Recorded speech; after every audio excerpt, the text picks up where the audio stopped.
रहरिया बीचे बोलेला सियार छोटी नदी।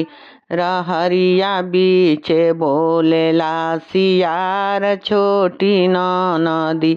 रहरिया बीचे बोलेला सियार छोटी नदी। रहरिया बीचे बोलेला सियार छोटी नदी। रहरिया बीचे बोलेला सियार छोटी नदी। सासू जगावेली अपने ससुर के। सासू जगावेली अपने ससुर के।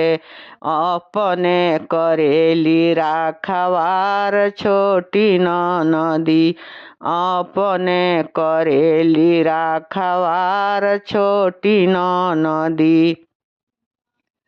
रहरिया बीचे बोलेला सियार छोटी नदी। रहरिया बीचे बोलेला सियार छोटी नदी। रहरिया बीचे बोलेला सियार छोटी नदी। रहरिया बीचे बोलेला सियार छोटी नदी। गोतिनी जगावेली अपने भसुर के। गोतिनी जगावेली अपने भसुर के।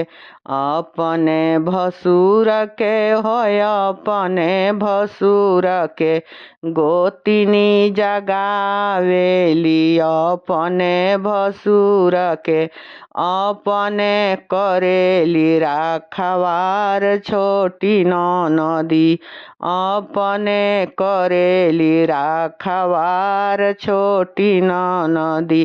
रहरिया बीचे बोलेला सियार छोटी नदी।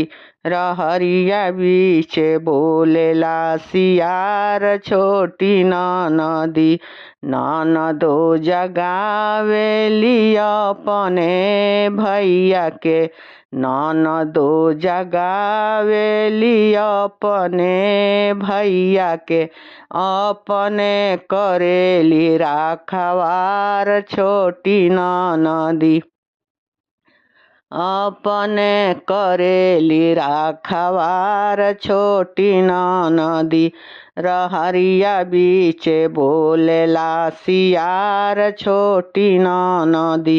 रहरिया बीचे बोलेला सियार छोटी नदी।